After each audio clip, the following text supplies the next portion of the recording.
Go-Rin no Sho, The Book of Five Rings, by Miyamoto Musashi. Introduction. I have been many years training in the way of strategy, called Ni-Ten Ichi Ryu, and now I think I will explain it in writing for the first time. It is now during the first 10 days of the 10th month in the 20th year of Kanai, 1645. I have climbed Mountain Iwato of Higo in Kyushu to pay homage to heaven, pray to Kwannon, and kneel before Buddha. I am a warrior of Harima Province, Shinmen Musashi no Kami Fujiwara no Geshin, age 60 years. From youth, my heart has been inclined towards the way of strategy. My first duel was when I was 13. I struck down a strategist of the Shinto school, one Arima Kae. When I was 16, I struck down an able strategist, Tadashima Akiyama.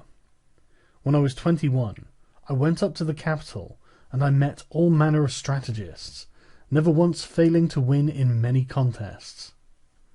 After that, I went from province to province, dueling with strategists of various schools, and not once failed to win, even though I had as many as 16 counters.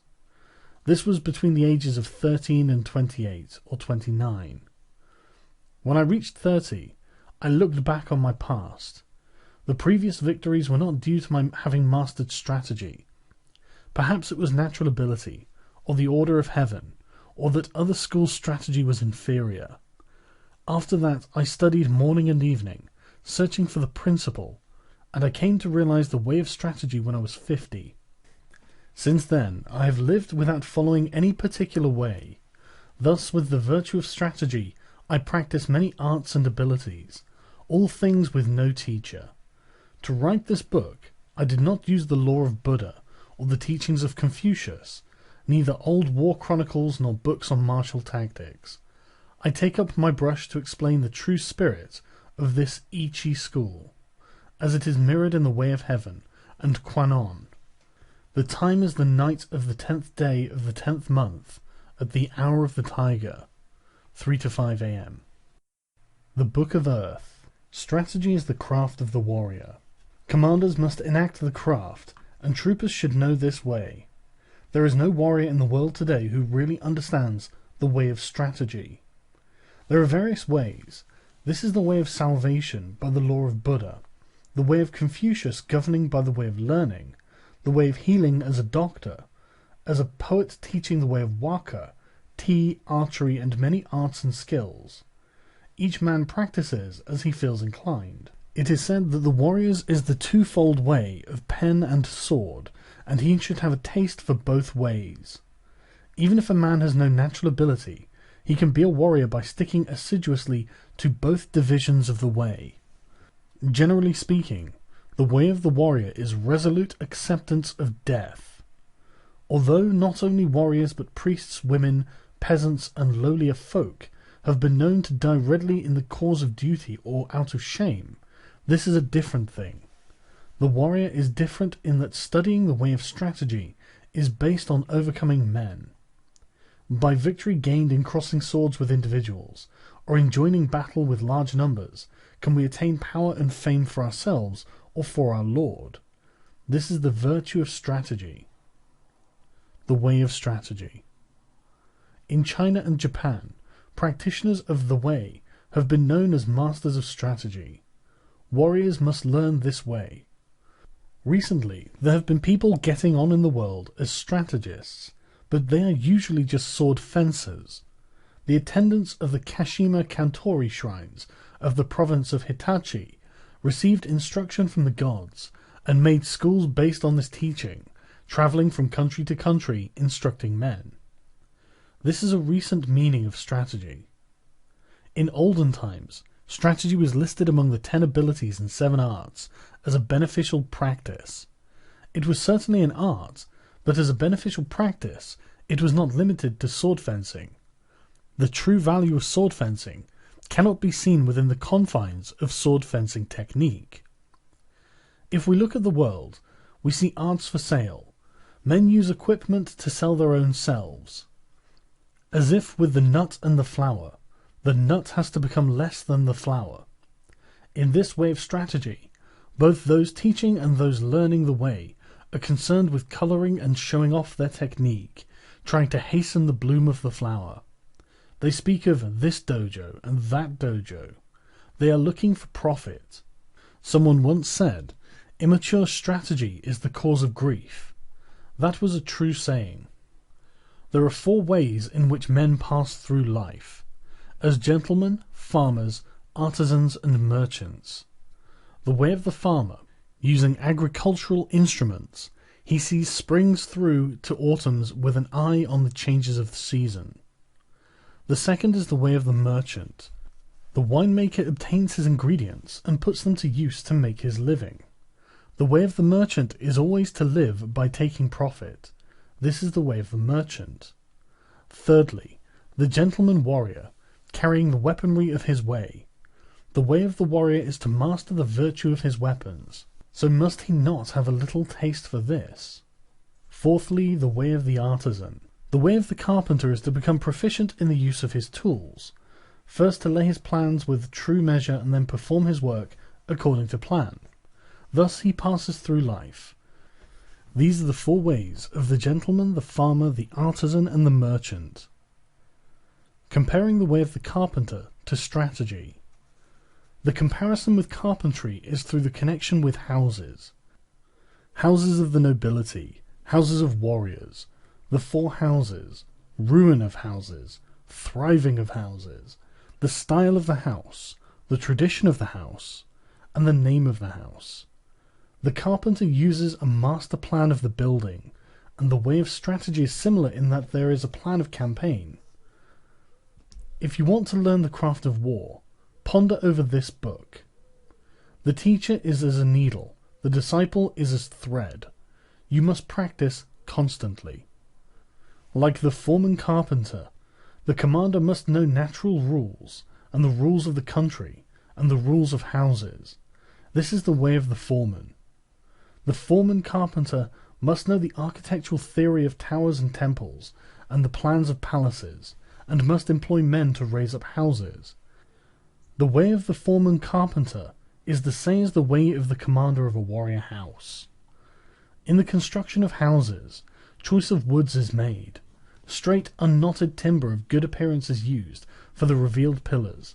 Straight timber with small defects is used for the inner pillars.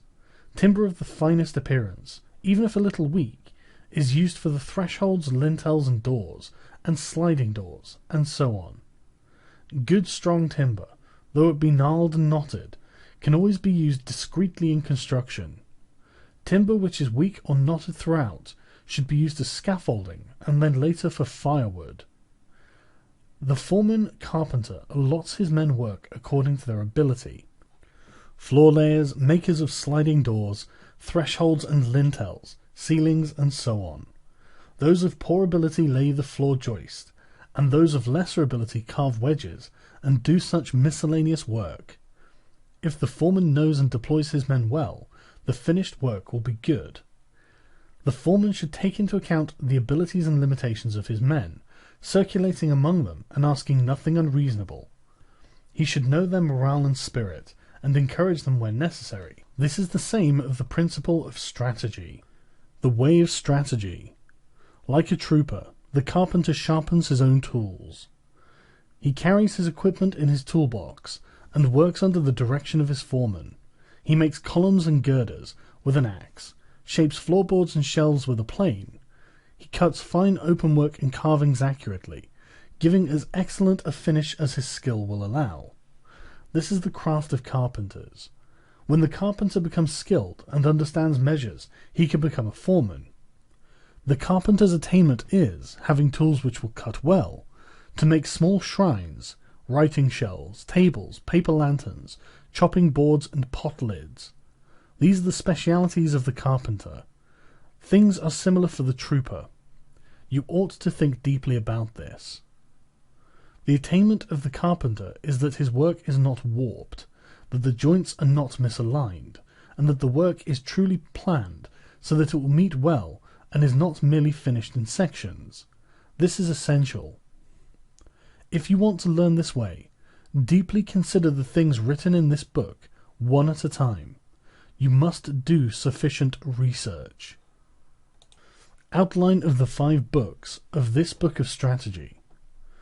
The way is shown in 5 books concerning different aspects. These are earth, water, fire, wind, and void. The body of the way of strategy from the viewpoint of my Ichi school is explained in the earth book. It is difficult to realize the true way just through sword fencing. Know the smallest things and the biggest things, the shallowest things and the deepest things. As if it were a straight road mapped out on the ground.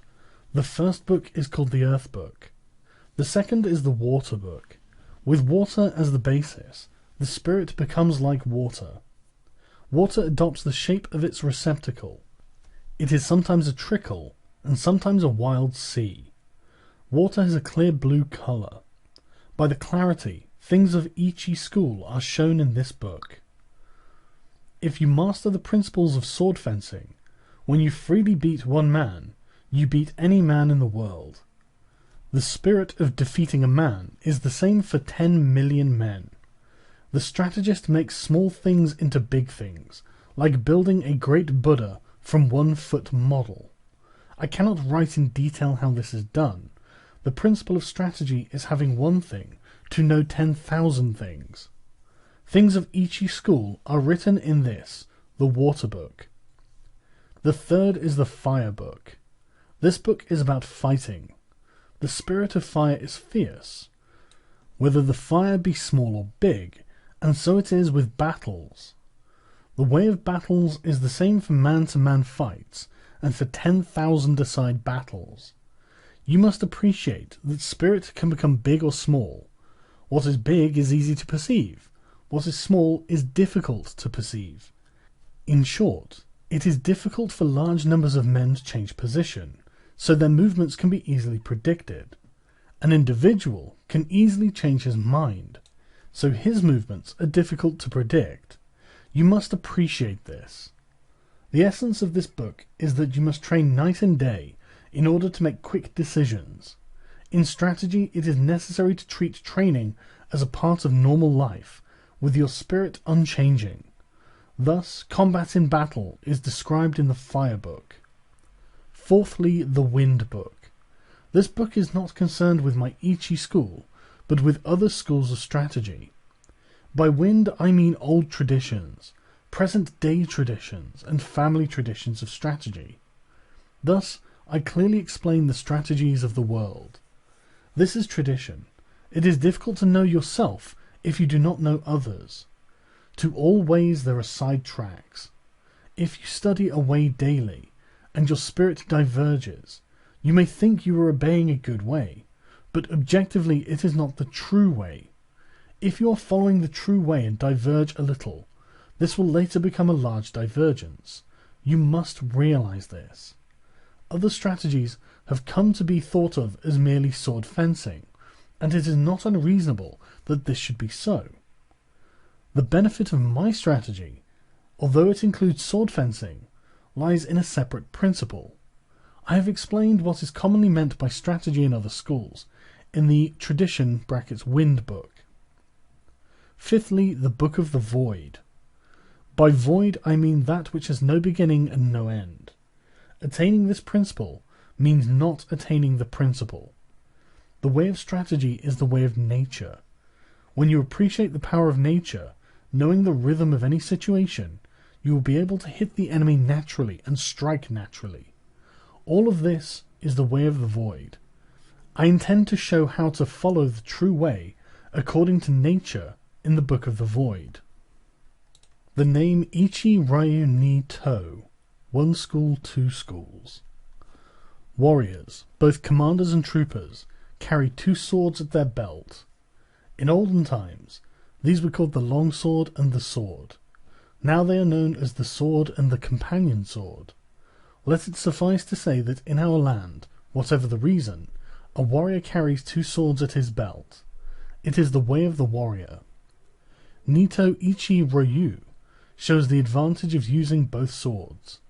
The spear and the halberd are both weapons that are carried out of doors. Students of the Ichi school way of strategy should train from the start with the sword and the long sword in either hand. This is the truth. When you sacrifice your life, you must make fullest use of your weaponry. It is false not to do so, and to die with a weapon yet undrawn. If you hold a sword with both hands, it is difficult to wield it freely to left and right, so my method is to carry the sword in one hand. This does not apply to large weapons, such as the spear or halberd, but to swords and companion swords that can be carried in one hand. It is encumbering to hold a sword with both hands when you're on horseback, when running on uneven roads, on swampy ground, muddy rice fields, stony ground, or in a crowd of people. To hold the long sword in both hands is not the true way, for if you carry a bow or spear or other arms in your left hand, you have only one hand free for the long sword. However, when it is difficult to cut an enemy down with one hand, you must use both hands. It is not difficult to wield a sword in one hand. The way to learn this is to train with 2 long swords, one in each hand. It will seem difficult at first, but everything is difficult at first. Bows are difficult to draw, halberds are difficult to wield. As you become accustomed to the bow, so your pull will become stronger. When you become used to wielding the long sword, you will gain the power of the way and wield the sword well. As I will explain in the second book, the Water Book, there is no fast way of wielding the long sword. The long sword should be wielded broadly, and the companion sword closely. This is the first thing to realize. According to this Ichi school, you can win with a long weapon, and yet you can also win with a short weapon. In short, the way of the Ichi school is the spirit of winning, whatever the weapon and whatever the size. It is better to use 2 swords rather than one when you are fighting a crowd, and especially if you want to take a prisoner. These things cannot be explained in detail. From one thing know 10,000 things. When you attain the way of strategy, there will not be one thing you cannot see. You must study hard. The benefits of the 2 characters reading strategy. Masters of the long sword are called strategists. As for other military arts, those who master the bow are called archers. Those who master the spear are called spearmen. Those who master the gun are called marksmen. Those who master the halberd are called halberdiers. But we do not call masters of the way of the long sword long swordsmen, nor do we speak of companion swordsmen, because bows, guns, spears, and halberds are all warriors' equipment. They are certainly part of strategy. To master the virtue of the longsword is to govern the world and oneself. Thus, the longsword is the basis of strategy. The principle is strategy by means of the longsword. If he attains the virtue of the longsword, one man can beat 10 men. Just as one man can beat 10, so 100 men can beat 1,000, and 1,000 men can beat 10,000. In my strategy, one man is the same as 10,000, so this strategy is the complete warrior's craft. The way of the warrior does not include other ways, such as Confucianism, Buddhism, certain traditions, artistic accomplishments, and dancing. But even though these are not part of the way, if you know the way, broadly you will see it in everything. Men must polish their particular way. The benefit of weapons in strategy. There is a time and a place for use of weapons. The best use of the companion sword is in a confined space, or when you're engaged closely with an opponent. The long sword can be used effectively in all situations. The halberd is inferior to the spear on the battlefield. With the spear you can take the initiative. The halberd is defensive. In the hands of 1 or 2 men of equal ability, the spear gives a little extra strength. The spear and halberd both have their uses, but neither is very beneficial in confined spaces. They cannot be used for taking a prisoner.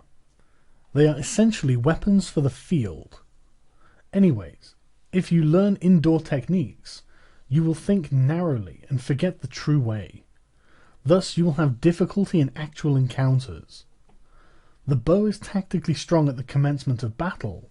However, battles on a moor, as it is possible to shoot quickly from among the spearmen. However, it is unsatisfactory in sieges, or when the enemy is more than 40 yards away. For this reason, there are nowadays few traditional schools of archery, and there is little use nowadays for this kind of skill. From inside fortifications, the gun has no equal among weapons. It is the supreme weapon on the field before the ranks clash. But once the swords are crossed, the gun becomes useless. One of the virtues of the bow is that you can see the arrows in flight and correct your aim accordingly, whereas gunshots cannot be seen. You must appreciate the importance of this. Just as a horse must have endurance and no defects, so it is with weapons. Horses should walk strongly, and swords and companion swords should cut strongly. Spears and halberds must stand up to heavy use. Bows and guns must be sturdy. Weapons should be hardy rather than decorative. You should not have a favourite weapon. To become overfamiliar with one weapon is as much a fault as not knowing it sufficiently well. You should not copy others, but use weapons which you can handle properly. It is bad for commanders and troops to have likes and dislikes. These are things you must learn thoroughly. Timing in strategy. There is timing in everything. Timing in strategy cannot be mastered without a great deal of patience. Timing is important in dancing and pipe or string music, for they are in rhythm only if timing is good. Timing and rhythm are also involved in the military arts, shooting bows and guns and riding horses. In all skills and abilities, there is timing. There is also timing in the void. There is timing in the whole life of the warrior, in his thriving and declining, in his harmony and discord. Similarly, there is timing in the way of the merchant, in the rise and fall of capital. All things entail rising and falling timing. You must be able to discern this. In strategy, there are various timing considerations. From the outset, you must know the applicable timing and inapplicable timing, and from among the large and small things, and the fast and slow timings, find the relevant timing, first seeing the distance timing and the background timing. This is the main thing in strategy. It will be especially important to know the background timing, otherwise your strategy will become uncertain. You will win in battles with the timing in the void, born of the timing of cunning, by knowing the enemy's timing, and this using a timing which the enemy does not expect. All of the 5 books are chiefly concerned with this timing. You must train sufficiently to appreciate all of this. If you practice day and night in the above Ichi school strategy, your spirit will naturally broaden. Thus is a large-scale strategy, and the strategy of hand-to-hand combat propagated in the world.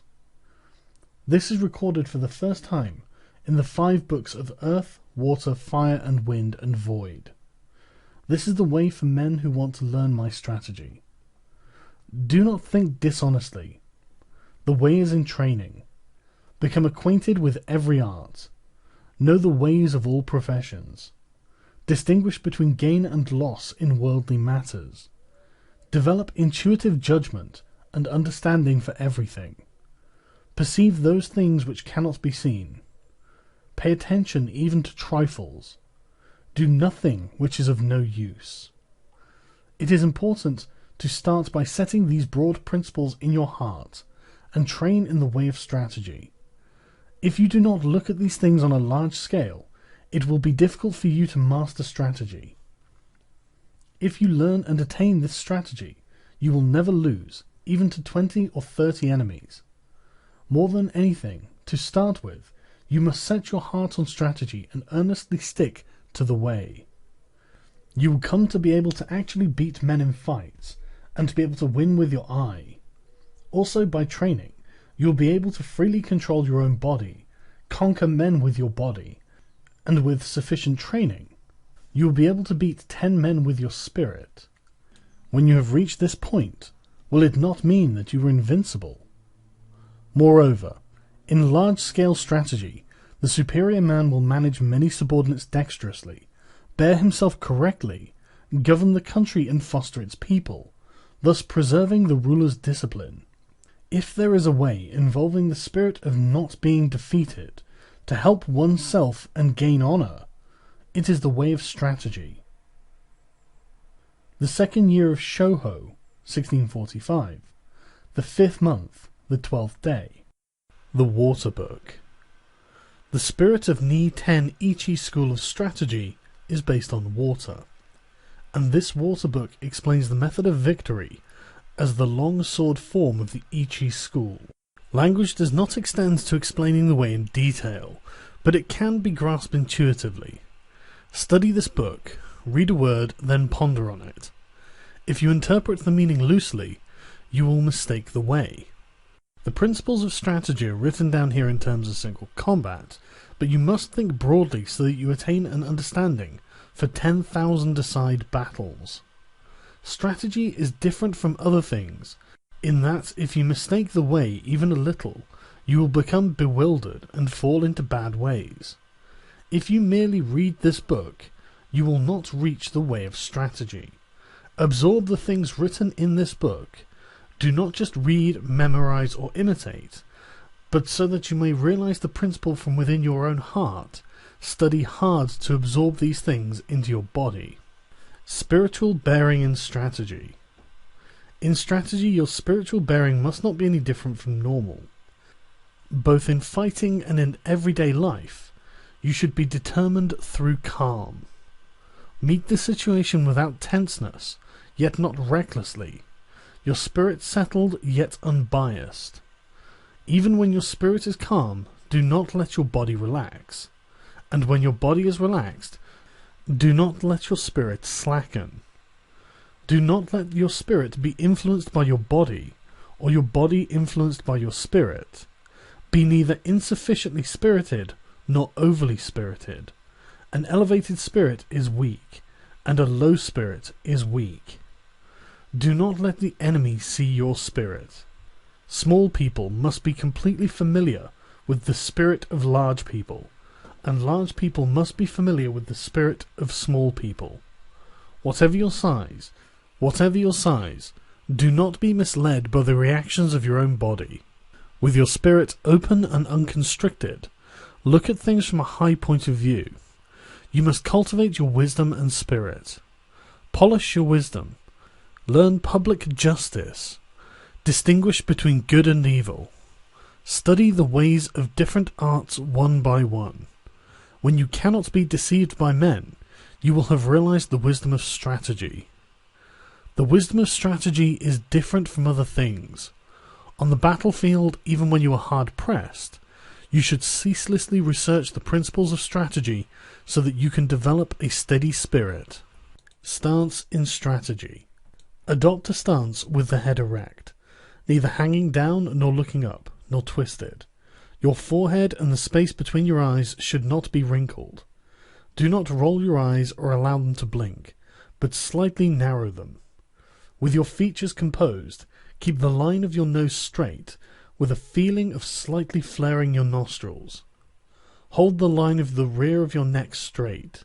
Instill vigor into your hairline, and in the same way from the shoulders down through your entire body.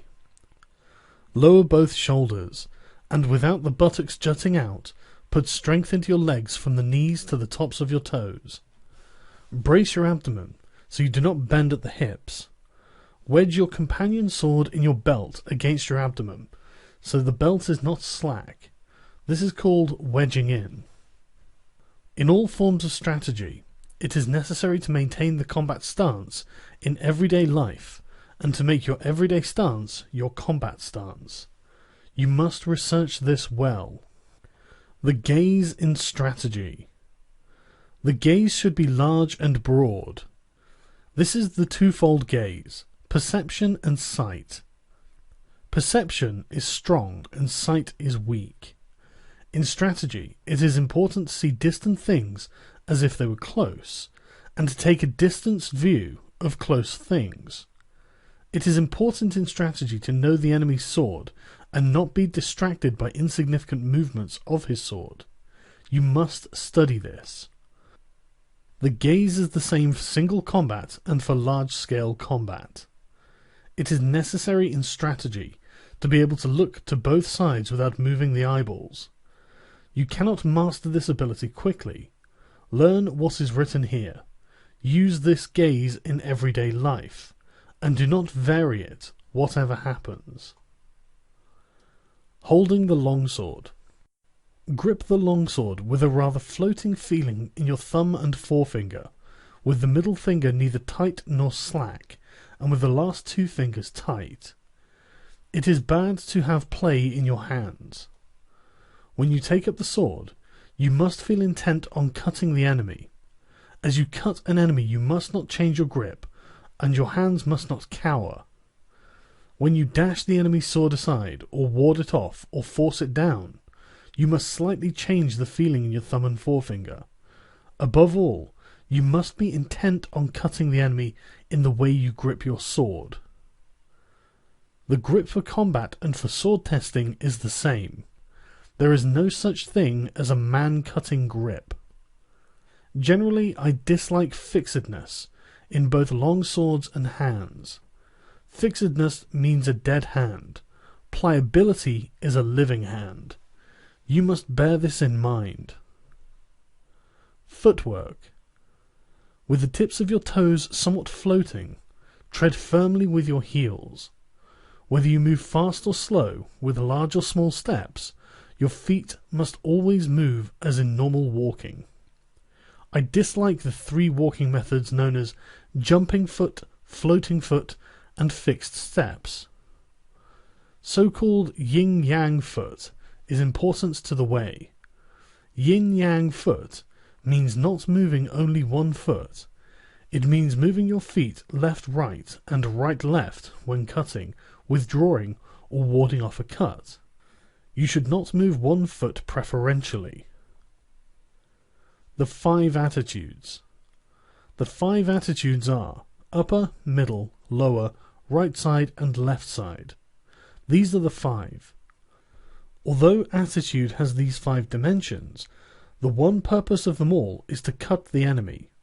There are none but these 5 attitudes. Whatever attitude you are in, do not be conscious of making the attitude. Think only of cutting.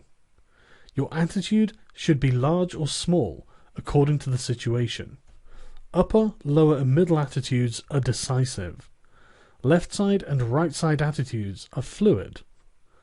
Left and right attitudes should be used if there is an obstruction overhead or to one side. The decision to use left or right depends on the place. The essence of the way is this. To understand attitude, you must thoroughly understand the middle attitude. The middle attitude is the heart of the attitudes. If we look at a strategy on a broad scale, the middle attitude is the seat of the commander, with the other 4 attitudes following the commander. You must appreciate this. The way of the longsword. Knowing the way of the longsword means we can wield with 2 fingers the sword we usually carry. If we know the path of the sword well, we can wield it easily. If you try to wield the longsword quickly, you will mistake the way. To wield the longsword well, you must wield it calmly. If you try to wield it quickly, like a folding fan or a short sword, you will err by using short sword chopping.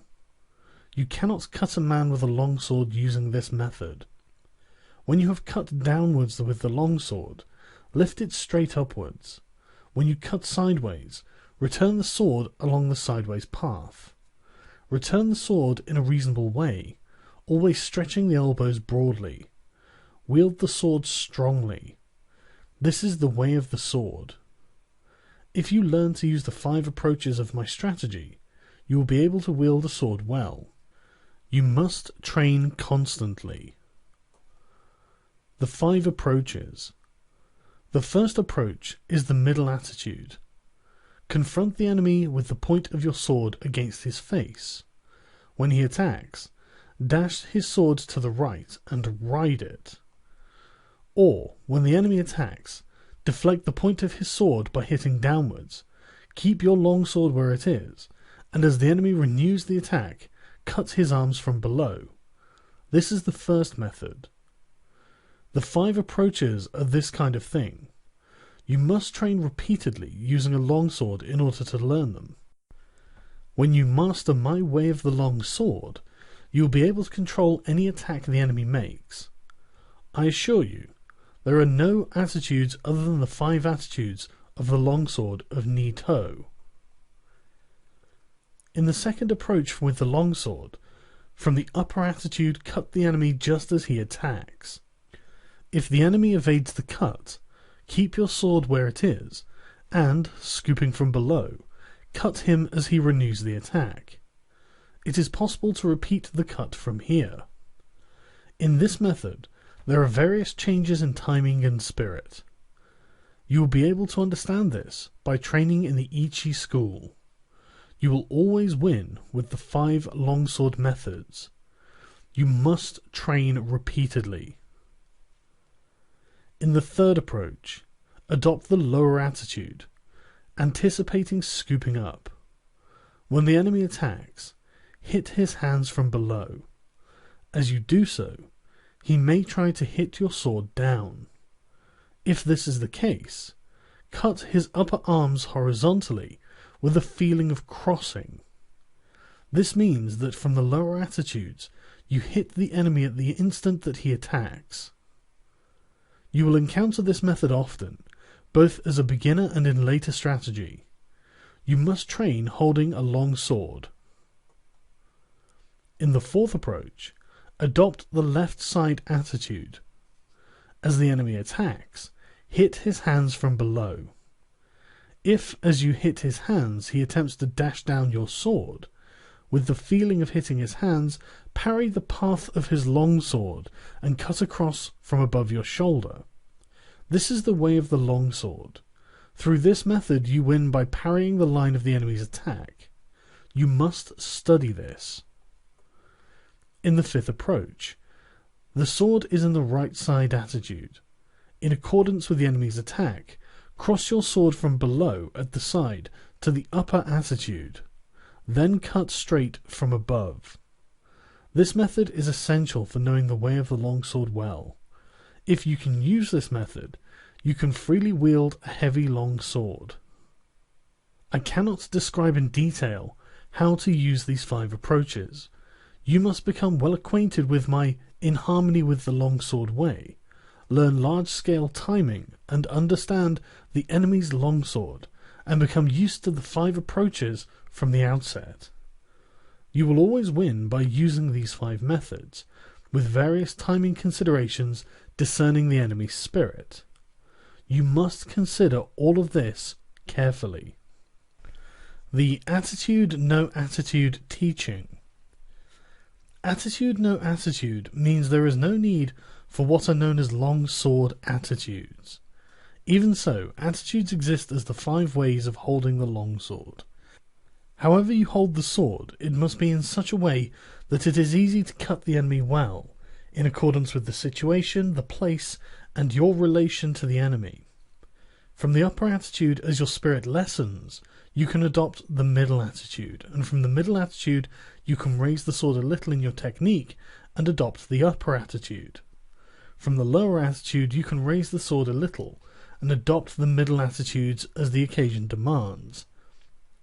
According to the situation, if you turn your sword from either the left side or the right side attitude towards the center, the middle or lower attitude results. The principle of this is called existing attitude, non-existing attitude. The primary thing when you take a sword in your hands is your intention to cut the enemy, whatever the means. Whenever you parry, hit, spring, strike, or touch the enemy's cutting sword, you must cut the enemy in the same movement. It is essential to attain this. If you think only of hitting, springing, striking, or touching the enemy, you will not be able to actually cut him. More than anything, you must be thinking of carrying your movement through to cutting him. You must thoroughly research this. Attitude in strategy on a larger scale is called battle array. Such attitudes are all for winning battles. Fixed formation is bad. Study this well. To hit the enemy in one timing. In one timing means, when you have closed with the enemy, to hit him as quickly and directly as possible, without moving your body or settling your spirit, while you see that he is still undecided. The timing of hitting before the enemy decides to withdraw, break, or hit. This is called one timing. You must train to achieve this timing, to be able to hit in the timing of an instant. The abdomen timing of 2. When you attack and the enemy quickly retreats, as you see him tense, you must feint a cut. Then, as he relaxes, follow up and hit him. This is the abdomen timing of 2. It is very difficult to attain this merely by reading this book, but you will soon understand with a little instruction. No design, no conception. In this method, when the enemy attacks and you decide to attack, hit with your body and hit with your spirit, and hit from the void with your hands, accelerating strongly. This is the no design, no conception cut. This is the most important method of hitting. It is often used. You must train hard to understand it. The flowing water cut. The flowing water cut is used when you are struggling blade to blade with the enemy. When he breaks and quickly withdraws trying to spring with his long sword, expand your body and spirit, and cut him as slowly as possible with your long sword, following your body like stagnant water. You can cut with certainty if you learn this. You must discern the enemy's grade. The continuous cut.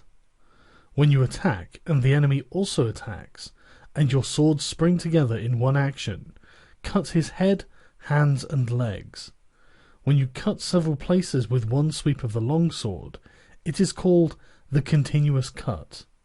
You must practice this cut, as it is often used. With detailed practice, you should be able to understand it. The fire and stones cut. The fire and stones cut means that when the enemy's longsword and your longsword clash together, you cut as strongly as possible without raising the sword even a little. This means cutting quickly with the hands, body, and legs, all three cutting strongly. If you train well enough, you will be able to strike strongly. The red leaves cut. The red leaves cut means knocking down the enemy's longsword. The spirit should be getting control of his sword. When the enemy is in longsword attitude in front of you and intent on cutting, hitting, and parrying, you strongly hit the enemy's sword with the fire and stones cut, perhaps in the design of the no design, no conception cut. If you then beat down the point of his sword with a sticky feeling, he will necessarily drop the sword. If you practice this cut, it becomes easy to make the enemy drop his sword. You must train repetitively. The body in place of the long sword. Also, the long sword in place of the body. Usually we move the body and sword at the same time to cut the enemy. However, according to the enemy's cutting method, you can dash against him with your body first, and afterwards cut with the sword. If his body is immovable, you can cut first with the long sword, but you generally hit first with the body, and then cut with the long sword. You must research this well and practice hitting. The cut and slash. To cut and slash are two different things. Cutting, whatever form of cutting it is decisive and with a resolute spirit. Slashing is nothing more than touching the enemy. Even if you slash strongly, and even if the enemy dies instantly, it is slashing. When you cut, your enemy is resolved. You must appreciate this. If you first slash the enemy's hands or legs, you must then cut strongly. Slashing is in the spirit the same as touching. When you realize this, they become indistinguishable. Learn this well. The Chinese monkey's body. The Chinese monkey's body is the spirit of not stretching out your arms. The spirit is to get in quickly, without in the least extending your arms. If you are intent upon not stretching out your arms, you are effectively far away. The spirit is to go in with your whole body, and when you come up to within an arm's reach, it becomes easy to move your body in.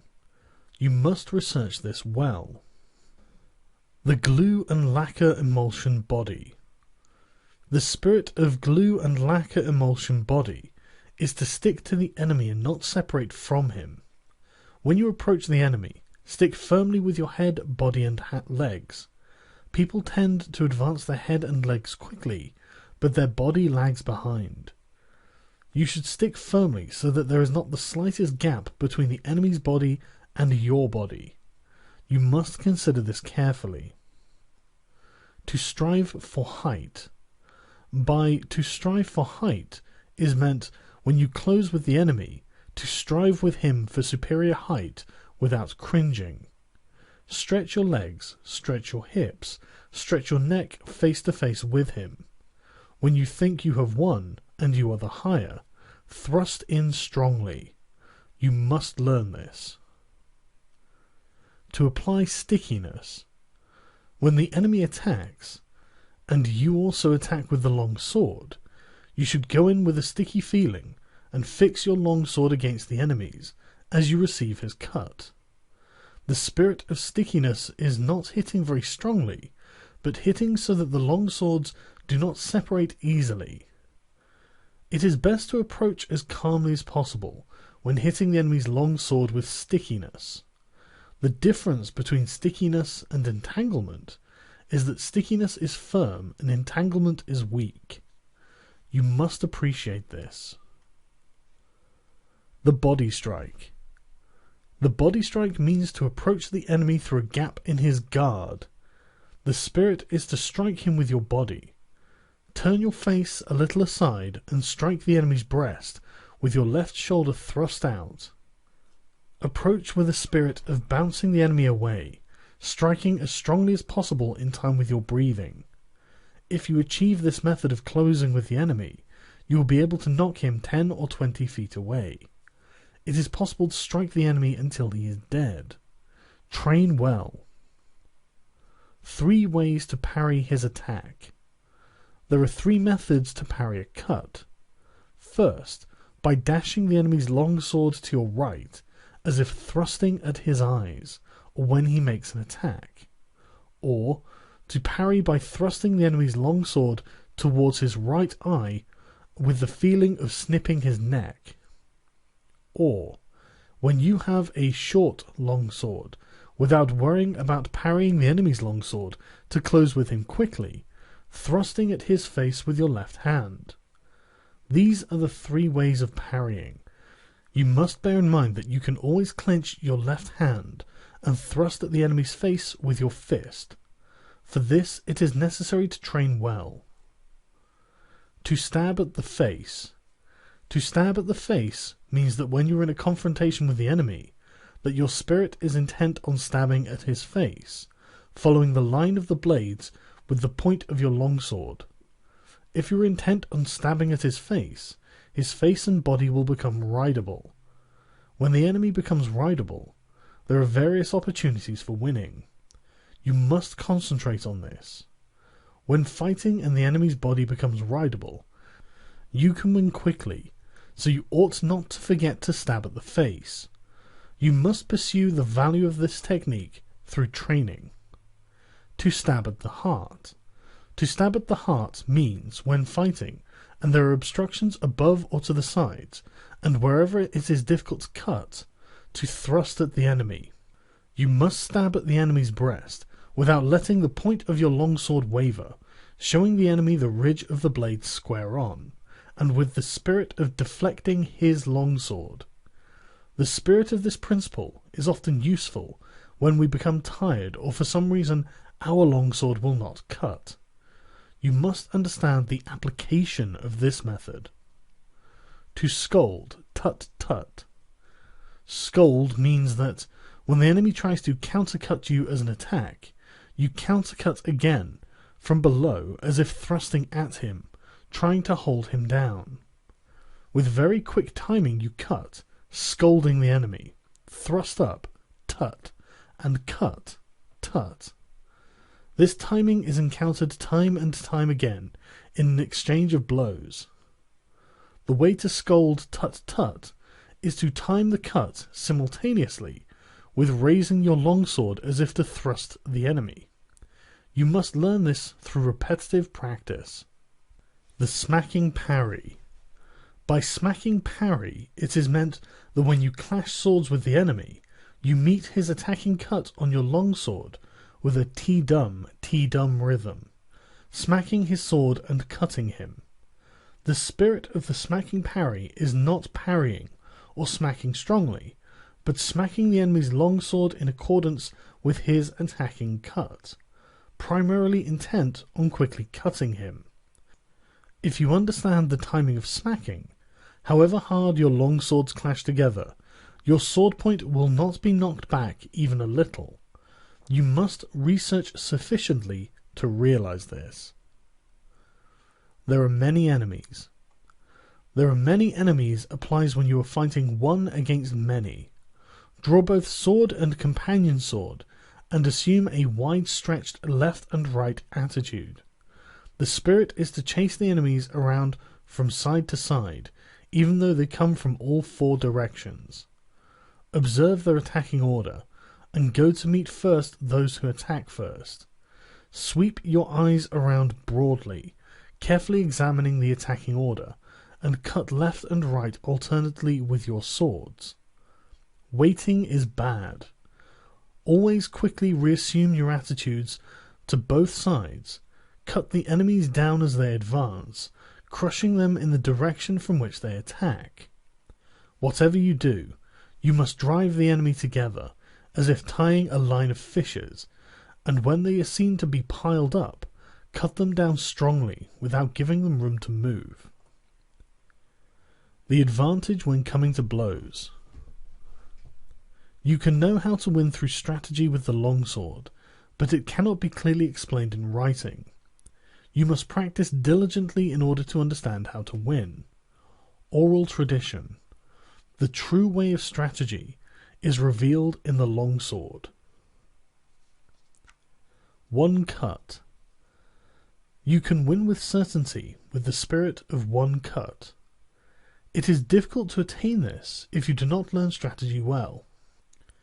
If you train well in this way, strategy will come from your heart, and you will be able to win at will. You must train diligently. Direct communication. The spirit of direct communication is how the true way of the Nito Ichi school is received and handed down. Oral tradition. Teach your body strategy. Recorded in the above book is an outline of the Ichi school sword fighting. To learn how to win with the longsword in strategy, first learn the 5 approaches and the 5 attitudes, and absorb the way of the longsword naturally in your body. You must understand spirit and timing, handle the longsword naturally, and move your body and legs in harmony with your spirit. Whether beating one man or two, you will then know the values of strategy. Study the contents of this book. Taking one item at a time and through fighting with enemies, you will gradually come to know the principle of the way. Deliberately, with a patient spirit, absorb the virtue of all of this, from time to time raising your hand in combat. Maintain this spirit whenever you cross swords with an enemy. Step by step, walk the 1,000-mile road. Study strategy over the years, and achieve the spirit of the warrior. Today is victory over yourself of yesterday. Tomorrow is your victory over lesser men. Next, in order to beat more skillful men, train according to this book, not allowing your heart to be swayed along a sidetrack.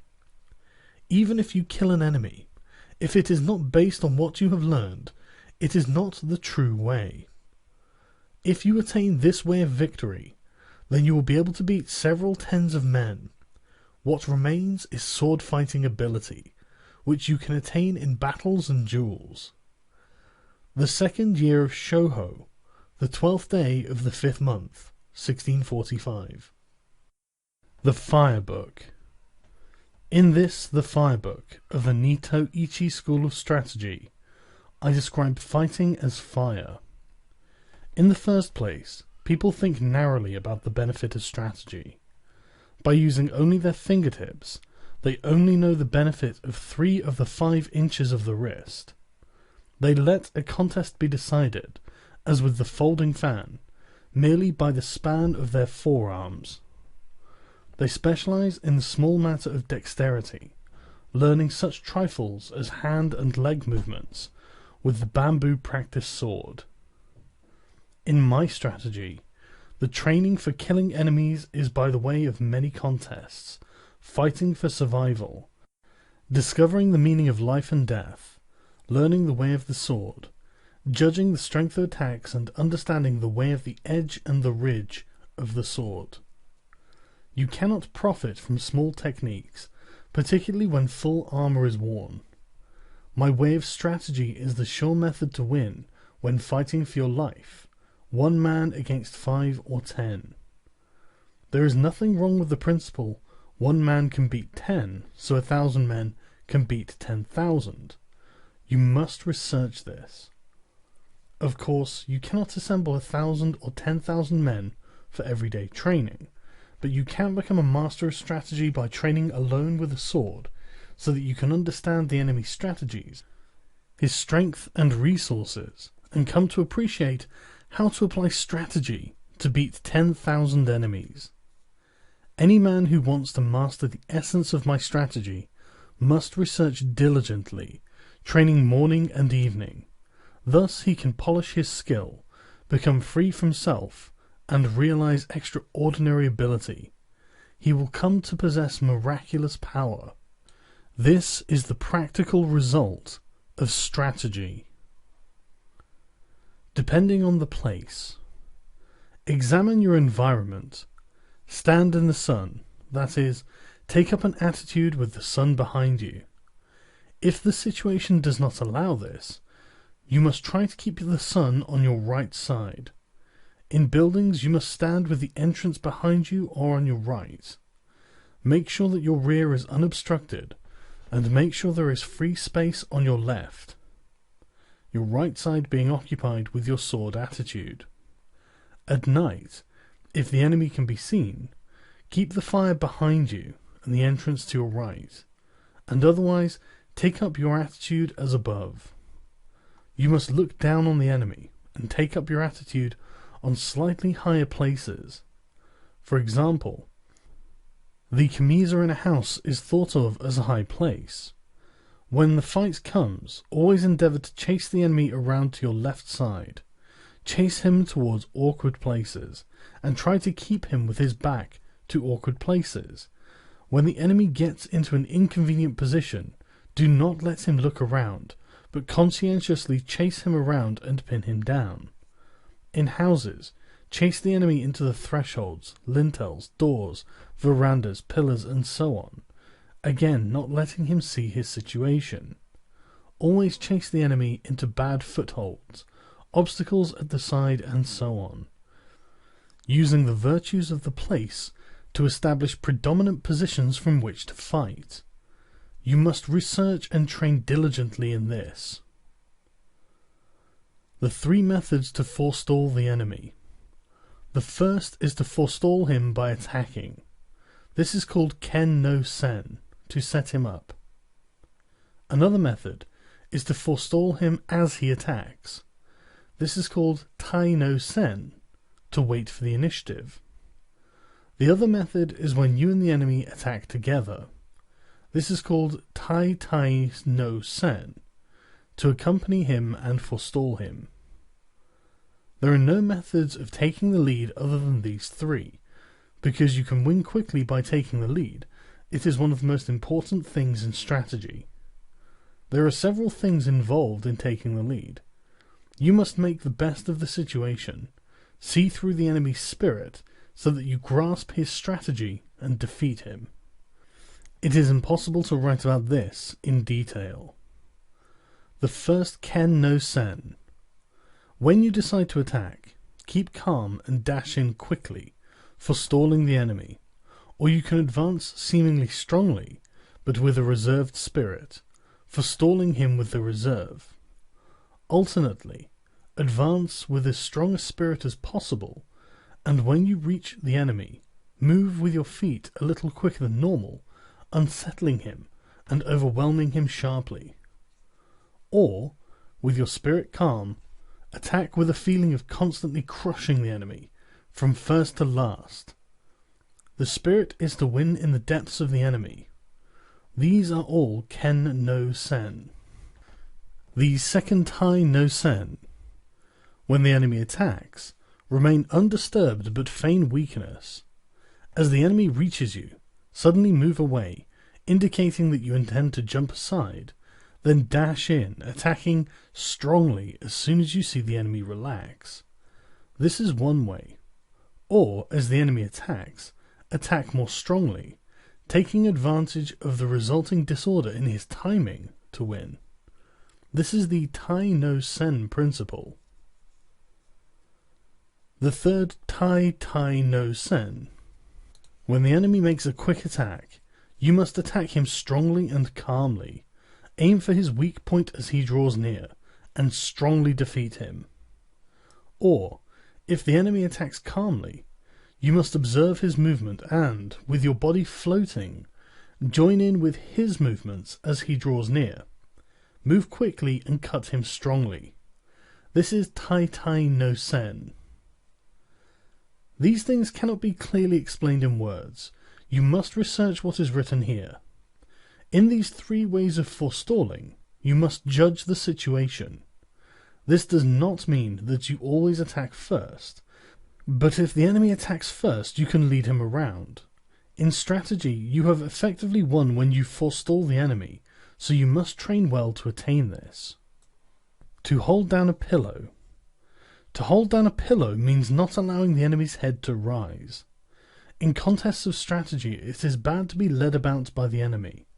You must always be able to lead the enemy about. Obviously, the enemy will also be thinking of doing this, but he cannot forestall you if you do not allow him to come out. In strategy, you must stop the enemy as he attempts to cut. You must push down his thrust and throw off his hold when he tries to grapple. This is the meaning of to hold down a pillow. When you have grasped this principle, whatever the enemy tries to bring about in the fight, you will see in advance and suppress it. The spirit is to check his attack at the syllable at, when he jumps to check his advance at the syllable ju, and check his cut at ku. The important thing in strategy is to suppress the enemy's useful actions, but allow his useless actions. However, doing this alone is defensive. First you must act according to the way, suppress the enemy's techniques, foiling his plans, and thence command him directly. When you can do this, you will be a master of strategy. You must train well and research holding down a pillow. Crossing at a ford. Crossing at a ford means, for example, crossing the sea at a strait, or crossing over at 100 miles of broad sea at a crossing place. I believe this crossing at a ford occurs often in a man's lifetime. It means setting sail even though your friends stay in harbour, knowing the route, knowing the soundness of your ship, and the favour of the wind that day. When the conditions are all met, and there is perhaps a favourable wind or a tailwind, then set sail. If the wind changes within a few miles of your destination, you must row across the remaining distance without sail. If you attain this spirit, it applies to everyday life. You must always think of crossing at a ford. In strategy, it is also important to cross at a ford. Discern the enemy's capability and, knowing your own strong points, cross the ford at the advantageous place, as a good captain crosses a sea route. If you succeed in crossing at the best place, you may take your ease. To cross at a ford means to attack at the enemy's weak point, and to put yourself in an advantageous position. This is how to win in large-scale strategy. The spirit of crossing at a ford is necessary in both large and small-scale strategy. You must research this well. To know the times. To know the times means to know the enemy's disposition in battle. Is it flourishing or waning? By observing the spirit of the enemy's men and getting the best position, you can work out the enemy's disposition and move your men accordingly. You can win through this principle of strategy, fighting from a position of advantage. When in a duel, you must forestall the enemy and attack when you have first recognized his school of strategy, perceived his quality and his strong and weak points.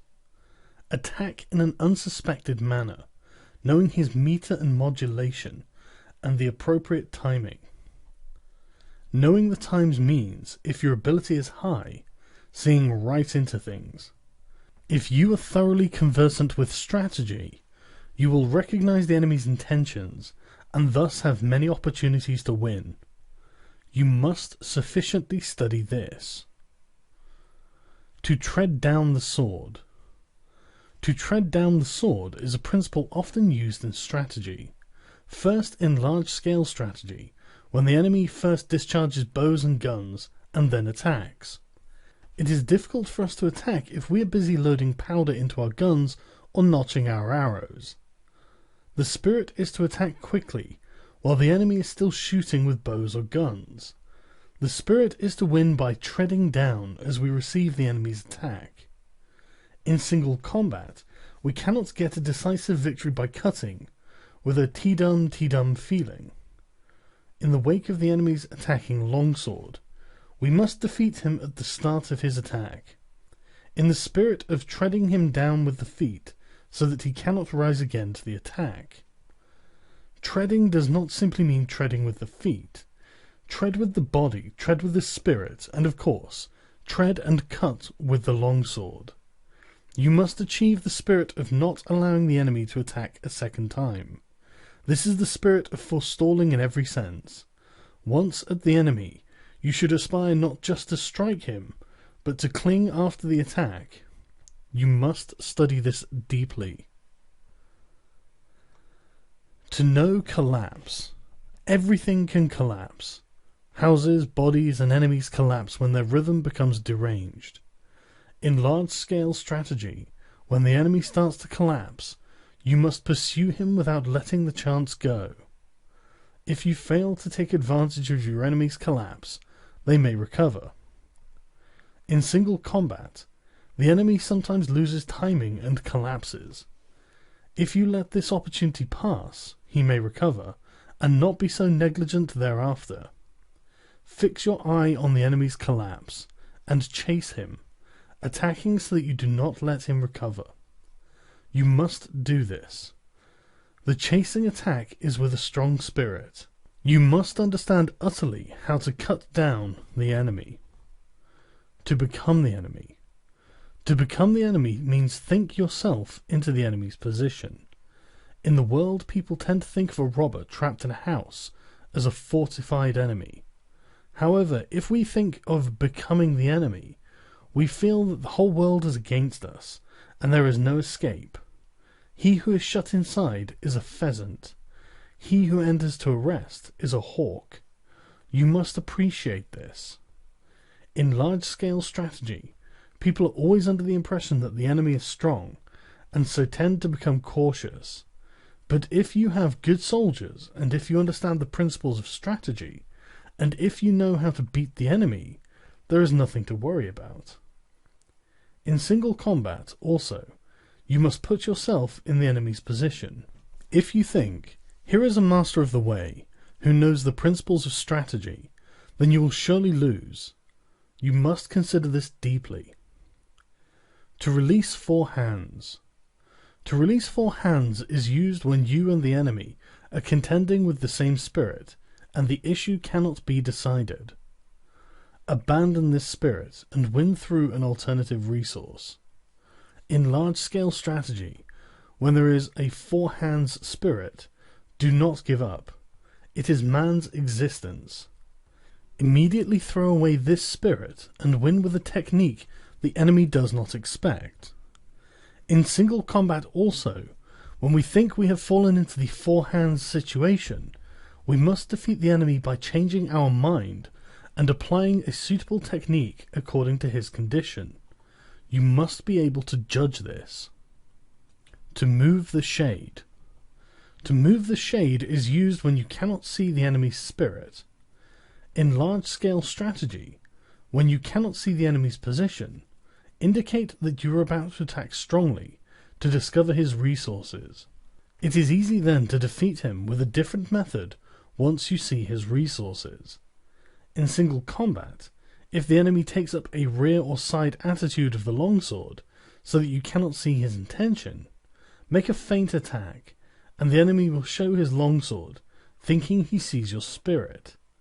Benefiting from what you are shown, you can win with certainty. If you are negligent, you will miss the timing. Research this well. To hold down a shadow. Holding down a shadow is used when you can see the enemy's attacking spirit. In large-scale strategy, when the enemy embarks on an attack, if you make a show of strongly suppressing his technique, he will change his mind. Then, altering your spirit, defeat him by forestalling him with a void spirit. Or, in single combat, hold down the enemy's strong intention with suitable timing, and defeat him by forestalling him with this timing. You must study this well. To pass on. Many things are said to be passed on. Sleepiness can be passed on, and yawning can be passed on. Time can also be passed on. In large-scale strategy, when the enemy is agitated and shows an inclination to rush, do not mind in the least. Make a complete show of calmness, and the enemy will be taken by this and become relaxed. When you see that this spirit has been passed on, you can bring about the enemy's defeat by attacking strongly with a void spirit. In single combat, you can win by relaxing your body and spirit, then, catching on the moment the enemy relaxes, attack strongly and quickly, forestalling him. What is known as getting someone drunk is similar to this. You can also infect the enemy with a bored, careless, or weak spirit. You must study this well. To cause a loss of balance. Many things can cause a loss of balance.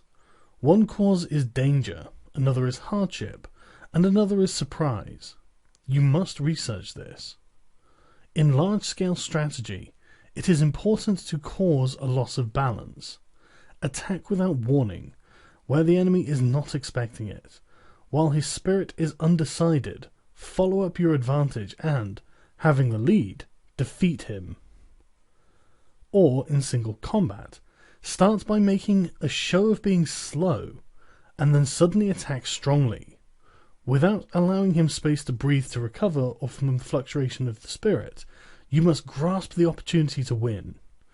Get the feel of this. To frighten. Fright often occurs, caused by the unexpected. In large-scale strategy, you can frighten the enemy not by what you present to their eyes, but by shouting, by making a small force seem large, or by threatening them from the flank without warning.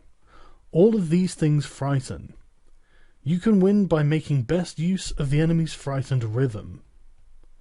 In single combat, also, you must use the advantage of taking the enemy unawares by frightening him with your body, longsword, or voice to defeat him. You should research this well. To soak in.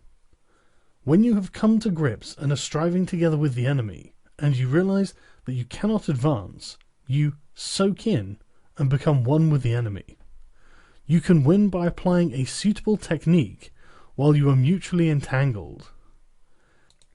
In battles involving large numbers, as well as in fights with small numbers, you can often win decisively with the advantage of knowing how to soak into the enemy, whereas when you draw apart, you would lose the chance to win. Research this well. To injure the corners. It is difficult to move strong things by pushing directly. so you should injure the corners. In large-scale strategy, it is beneficial to strike at the corners of an enemy's force. If the corners are overthrown, the spirit of the whole body will be overthrown. To defeat the enemy, you must follow up the attack when the corners have fallen. In single combat, it is easy to win once the enemy collapses. This happens when you injure the corners of his body and weaken him. It is important to know how to do this, so you must research this deeply. To throw into confusion. This means making the enemy lose resolve. In large-scale strategy, we can use your troops to confuse the enemy on the field. Observing the enemy's spirit, we can make him think here, there, like that, like this, slow, fast. Victory is certain when the enemy is caught up in a rhythm that confuses his spirit. In single combat, we can confuse the enemy by attacking with varied techniques when the chance arises. Feint a thrust or a cut, or make the enemy think you are going too close to him. When he is confused, you can easily win. This is the essence of fighting, and you must research it deeply. The three shouts.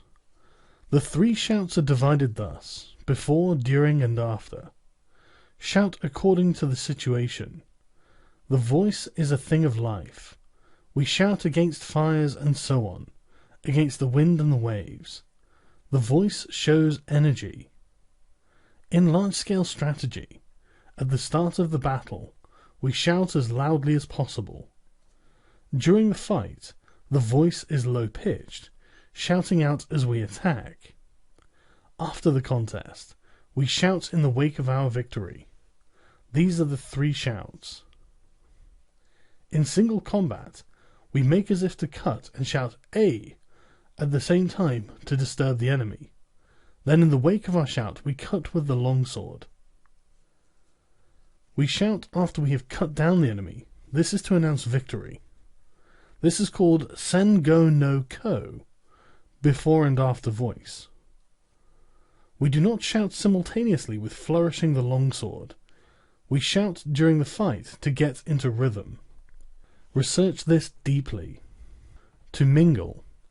In battles, when the armies are in confrontation, attack the enemy's strong points, and when you see that they are beaten back, quickly separate and attack yet another strong point on the periphery of his force. The spirit of this is like a winding mountain path. This is an important fighting method for one man against many. Strike down the enemies in one quarter or drive them back, then grasp the timing and attack further strong points to the right and left, as if on a winding mountain path, weighing up the enemy's disposition. When you know the enemy's level, attack strongly, with no trace of retreating spirit. In single combat too, use this spirit with the enemy's strong points. What is meant by mingling is the spirit of advancing and becoming engaged with the enemy and not withdrawing even one step. You must understand this. To crush. This means to crush an enemy regarding him as being weak. In large-scale strategy, when we see that the enemy has few men, or if he has many men but his spirit is weak and disordered, we must knock the hat over his eyes, crushing him utterly. If we crush him lightly, he may recover. You must learn the spirit of crushing as if with a hand grip. In single combat, if the enemy is less skillful than yourself, if his rhythm is disorganized, or if he has fallen into evasive or retreating attitudes, we must crush him straight away, with no concern for his presence, without allowing him space to breathe. It is essential that you crush him all at once. The primary thing is to not let him recover his position, even a little. You must research this deeply. The mountain sea change. The mountain sea spirit means that it is bad to repeat the same thing several times when fighting an enemy. There may be no help but to do something twice, but do not try it a third time. If you once make an attack and fail, there is little chance of success if you use the same approach again. If you attempt a technique which you have previously tried unsuccessfully and yet fail again, then you must change your attacking method. If the enemy thinks of the mountains, attack like the sea. And if he thinks like the sea, attack like the mountains. You must research this deeply. To penetrate the depths. When we are fighting with the enemy, even when it can be seen that we can win on the surface with the benefit of the way, if his spirit is not extinguished, he may be beaten superficially, yet undefeated in spirit deep inside. With this principle, the penetrating of the depths, we can destroy the enemy's spirit in its depths, demoralizing him by quickly changing our spirit. This often occurs. Penetrating the depths means penetrating with the longsword, penetrating with the body, and penetrating with the spirit. This cannot be understood in a generalization. Once we have crushed the enemy in the depths, there is no need to remain spirited, but otherwise we must remain spirited. If the enemy remains spirited, it is difficult to crush him. You must train in penetrating the depths for large-scale strategy and also single combat. To renew. To renew applies when we are fighting with the enemy and an entangled spirit arises where there is no possible resolution. We must abandon our efforts, think of the solution in a fresh spirit, then win with the new rhythm. To renew, when we are deadlocked with the enemy, means that without changing our circumstance, we change our spirit and win through a different technique. It is necessary to consider how to renew also applies in large-scale strategy. Research this diligently. Rat's head, ox's neck. Rat's head, ox's neck means that when we are fighting with the enemy and both he and we have become occupied with small points in an entangled spirit, we must always think of the way of strategy as being both a rat's head and an ox's neck. Whenever we have become preoccupied with small details, we must suddenly change into a large spirit, interchanging large with small. This is one of the essences of strategy. It is necessary that the warrior think in this spirit in everyday life. You must not depart from this spirit in the large-scale strategy nor in single combat. The commander knows the troops. The commander knows the troops applies everywhere in fights, in my way of strategy. Using the wisdom of strategy, think of the enemy as your own troops.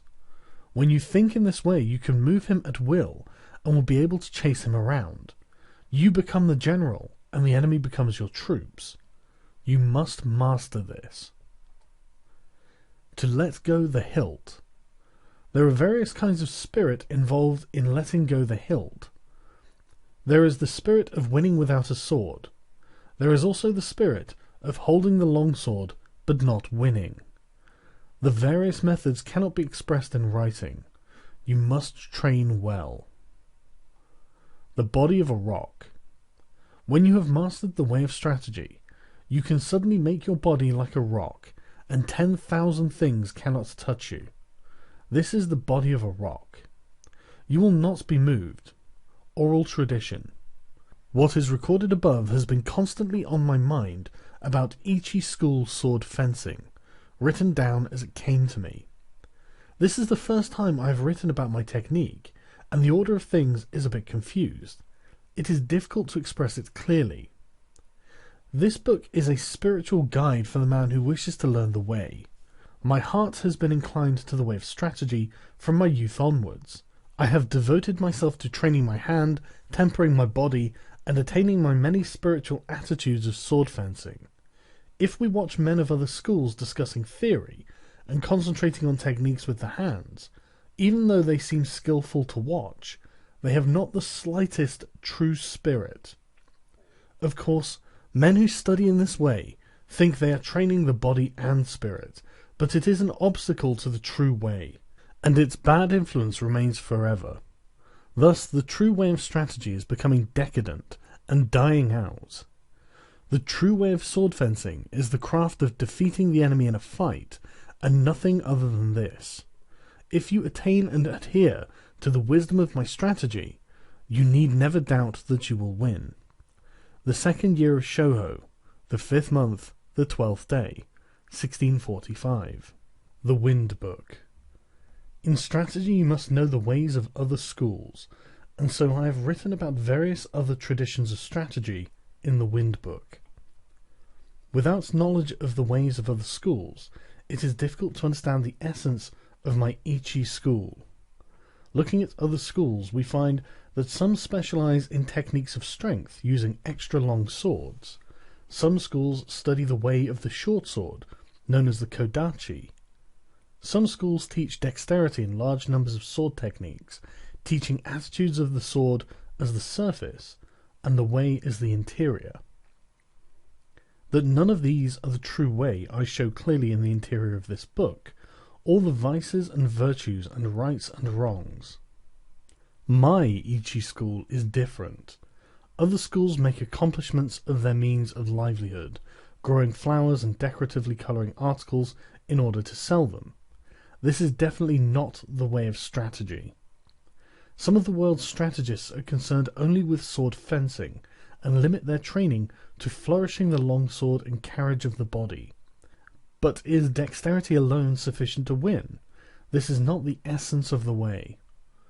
I have recorded the unsatisfactory points of the other schools one by one in this book. You must study these matters deeply to appreciate the benefit of my Nito Ichi school. Other schools using extra long swords. Some other schools have a liking for extra long swords. From the point of view of my strategy, these must be seen as weak schools. This is because they do not appreciate the principle of cutting the enemy by any means.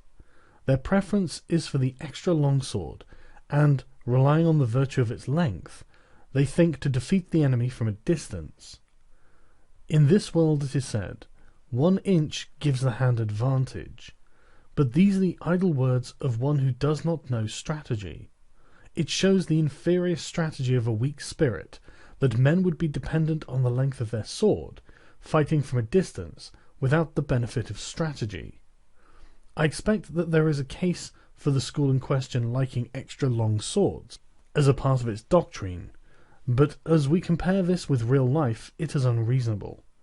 Surely we need not necessarily be defeated if we are using a long sword, and we have no long sword.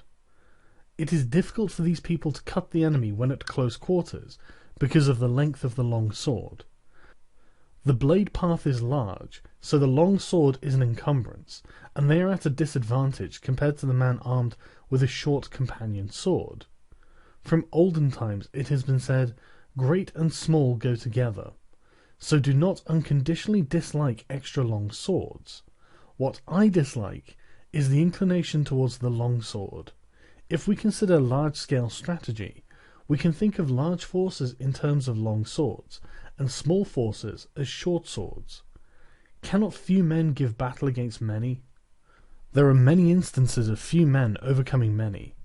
Your strategy is of no account if, when called on to fight in a confined space, your heart is inclined to the long sword, or if you are in a house armed only with your companion sword.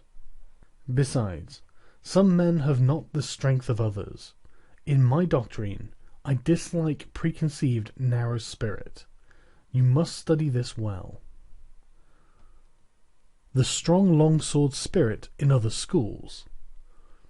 You should not speak of strong and weak longswords. If you just wield the longsword in a strong spirit, your cutting will become coarse, and if you use the sword coarsely, you will have difficulty in winning. If you are concerned with the strength of your sword, you will try to cut unreasonably strongly, and will not be able to cut at all. It is also bad to try and cut strongly when testing the sword. Whenever you cross swords with an enemy, you must not think of him either cutting strongly or weakly, just think of cutting and killing him. Be intent solely on killing the enemy. Do not try to cut strongly, and, of course, do not think of cutting weakly. You should only be concerned with killing the enemy. If you rely on strength, when you hit the enemy's sword, you will inevitably hit too hard. If you do this, your own sword will be carried along as a result. Thus the saying, "the strongest hand wins," has no meaning. In large-scale strategy, if you have a strong army and are relying on strength to win, but the enemy also has a strong army, the battle will be fierce. This is the same for both sides. Without the correct principle, the fight cannot be won. The spirit of my school is to win through the wisdom of strategy, paying no attention to trifles. Study this well. Use of the shorter longsword in other schools. Using a shorter longsword is not the true way to win. In ancient times, tachi and katana meant long and short swords. Men of superior strength in the world can wield even a long sword lightly, so there is no case for their liking the short sword. They can also make use of the length of spears and halberds. Some men use a shorter longsword with the intention of jumping in and stabbing the enemy at the unguarded moment when he flourishes his sword. This inclination is bad. To aim for the enemy's unguarded moment is completely defensive and undesirable at close quarters with the enemy. Furthermore, you cannot use the method of jumping inside his defense with a short sword if there are many enemies. Some men think that if they go against many enemies with a shorter sword, they can unrestrictedly frisk around, cutting in sweeps, but they have to parry cuts continuously and eventually become entangled with the enemy. This is inconsistent with the true way of strategy. The sure way to win, thus, is to chase the enemy around in a confusing manner, causing him to jump aside, with your body held strongly and straight. The same principle applies to large-scale strategy. The essence of strategy is to fall upon the enemy in large numbers, and to bring about his speedy downfall. By their study of strategy, people of the world get used to countering, evading, and retreating as the normal thing. They become set in this habit, so can easily be paraded around by the enemy. The way of strategy is straight and true. You must chase the enemy around and make him obey your spirit. Other schools with many methods of using the long sword. I think it is held in other schools that there are many methods of using the long sword in order to gain admiration of beginners. This is selling the way. It is a vile spirit in strategy. The reason for this is that to deliberate over many ways of cutting down a man is an error. To start with, killing is not the way of mankind. Killing is the same for people who know about fighting and for those who do not. It is the same for women or children, and there are not many different methods. We can speak of different tactics, such as stabbing and mowing down, but none other than these. Anyway, cutting down the enemy is the way of strategy, and there is no need for many refinements of it. Even so, according to the place, your longsword may be obstructed above or to the sides, so that you need to hold your sword in such a manner that it can be used. There are 5 methods in 5 directions. Methods apart from these 5, hand twisting, body bending, jumping out, and so on to cut the enemy, they are not the true way of strategy. In order to cut the enemy, you must not make twisting or bending cuts. This is completely useless. In my strategy, I bear my spirit and body straight, and cause the enemy to twist and bend. The necessary spirit is to win by attacking the enemy when his spirit is warped. You must study this well. Use of attitudes of the long swords in other schools. Placing a great deal of importance on the attitudes of the longsword is a mistaken way of thinking.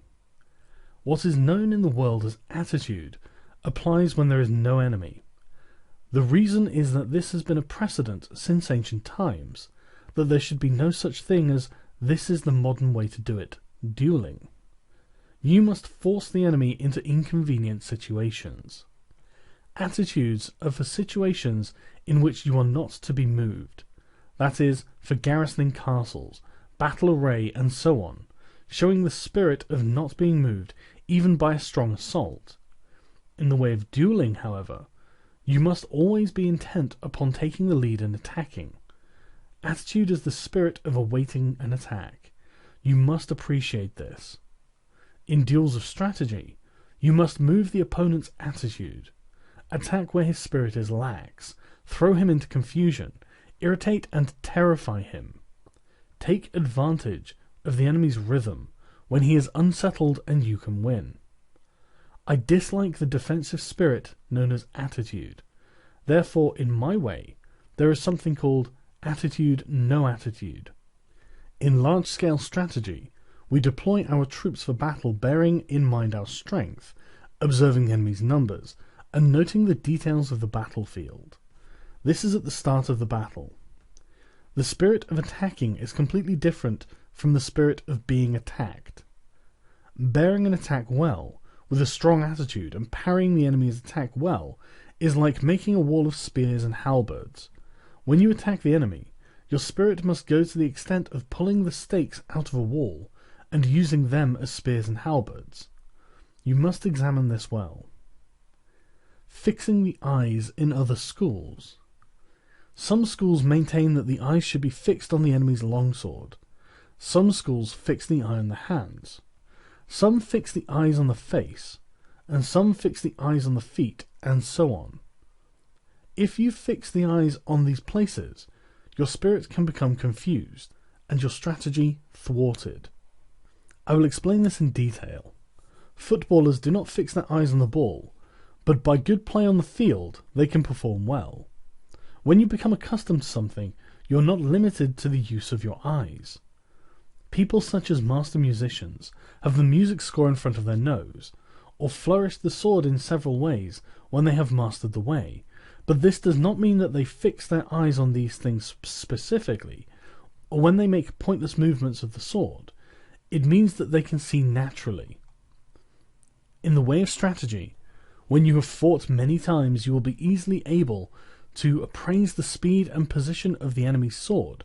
Having mastery of the way, you will see the weight of his spirit. In strategy, fixing the eyes means gazing at the man's heart. In large-scale strategy, the area to watch is the enemy's strength. Perception and sight are the two methods of seeing. Perception consists on concentrating strongly on the enemy's spirit, observing the condition of the battlefield, fixing the gaze strongly, seeing the progress of the fight, and the changes of advantage. This is the sure way to win. In single combat, you must not fix eyes on details. As I have said before, if you fix your eyes on the details and neglect important things, your spirit will become bewildered, and victory will escape you. Research this principle well and train diligently. Use of the feet in other schools. There are various methods of using the feet: floating foot, jumping foot, springing foot, treading foot, crow's foot, and such nimble walking methods. From the point of view of my strategy, these are all unsatisfactory. I dislike floating foot because the feet always tend to float during the fight. The way must be trod firmly. Neither do I like jumping foot because it encourages the habit of jumping and a jumpy spirit. However much you jump, there is no real justification for it, so jumping is bad. Springing foot causes a springing spirit, which is indecisive. Treading foot is a waiting method, and I especially dislike it. Apart from these, there are various fast walking methods, such as crow's foot and so on. Sometimes, however, you may encounter the enemy on marshland, swampy ground, river valley, stony ground, or narrow roads, in which situations you cannot jump or move your feet quickly. In my strategy, the footwork does not change. I always walk as I usually do in the street. You must never lose control of your feet. According to the enemy's rhythm, move fast or slowly, adjusting your body not too little and not too much. Carrying the feet is important, also in large-scale strategy. This is because if you attack quickly and thoughtlessly without knowing the enemy's spirit, your rhythm will become deranged and you will not be able to win. Or, if you advance too slowly, you will not be able to take advantage of the enemy's disorder, and the opportunity to win will escape, and you will not be able to finish the fight quickly. You must win by seizing upon the enemy's disorder and derangement, and by not according him even a little hope of recovery. Practice this well. Speed in other schools. Speed is not part of the true way of strategy. Speed implies that things seem fast or slow, according to whether or not they are in rhythm. Whatever the way, the master of strategy does not appear fast. Some people can walk as fast as 100 or 120 miles in a day, but this does not mean they run continuously from morning till night. Unpracticed runners may seem to have been running all day, but their performance is poor. In the way of dance, accomplished performers can sing while dancing, but when beginners try this, they slow down and their spirit becomes busy.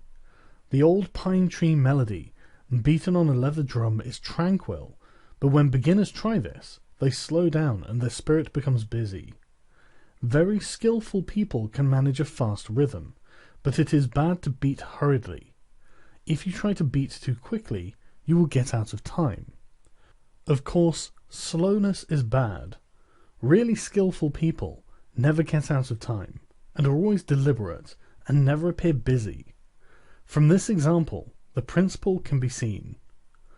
What is known as speed is especially bad in the way of strategy. The reason for this is that, depending on the place, marsh or swamp and so on, it may not be possible to move the body and legs together quickly. Still less will you be able to cut quickly if you have a long sword in this situation. If you try to cut quickly, as if using a fan or short sword, you will not actually cut even a little. You must appreciate this.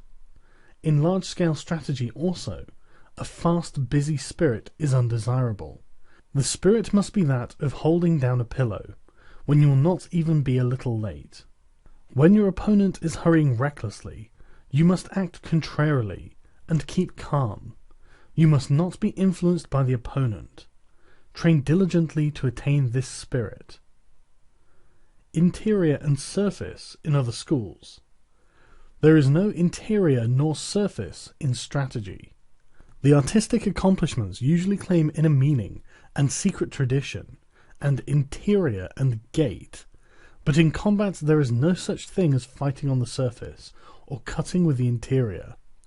When I teach my way, I first teach by training in techniques which are easy for the pupil to understand, a doctrine which is easy to understand. I gradually endeavour to explain the deep principle, points which it is hardly possible to comprehend according to the pupil's progress. In any event, because the way to understanding is through experience, I do not speak of interior and gait. In this world, if you go into the mountains and decide to go deeper and yet deeper, instead you will emerge at the gate. Whatever is the way, it has an interior, and it is sometimes a good thing to point out the gate. In strategy, we cannot say what is concealed and what is revealed. Accordingly, I dislike passing on my way through written pledges and regulations. Perceiving the ability of my pupils, I teach the direct way, remove the bad influence of other schools, and gradually introduce them to the true way of the warrior. The method of teaching my strategy is with a trustworthy spirit. You must train diligently.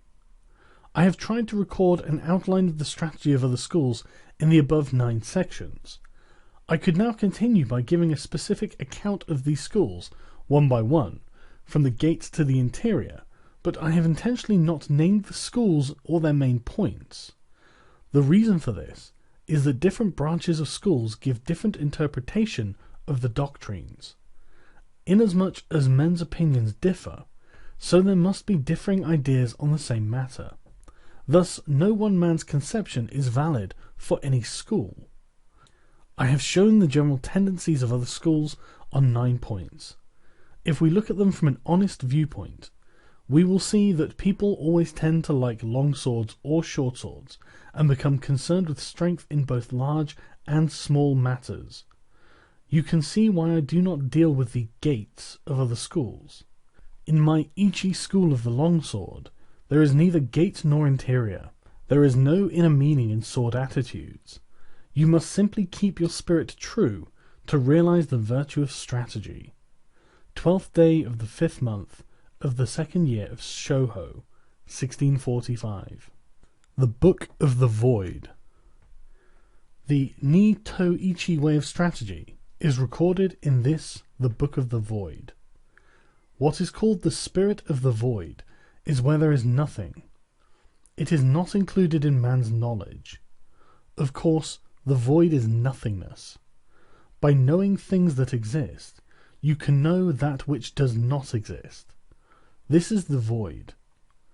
People in this world look at things mistakenly, and think that what they do not understand must be the void. This is not the true void. It is bewilderment. In the way of strategy, also, those who study as warriors think that whatever they cannot understand in their craft is the void. This is not the true void. To attain the way of strategy as a warrior, you must study fully other martial arts and not deviate even a little from the way of the warrior. With your spirit settled, accumulate practice day by day and hour by hour. Polish the twofold spirit heart and mind, and sharpen the twofold gaze perception and sight. When your spirit is not in the least clouded, when the clouds of bewilderment clear away, there is the true void. Until you realize the true way, whether in Buddhism or in common sense, you may think that things are correct and in order. However, if we look at things objectively, from the viewpoint of the laws of the world, we see various doctrines departing from the true way. Know well this spirit, and with forthrightness, as the foundation, and the true spirit as the way. Enact strategy broadly, correctly, and openly. Then you will come to think of things in a wide sense, taking the void as the way, and you will see the way as void. In the void is virtue, and no evil. Wisdom has existence. Principle has existence. The way has existence. Spirit is nothingness. 12th day of the 5th month, 2nd year of Shoho, 1645.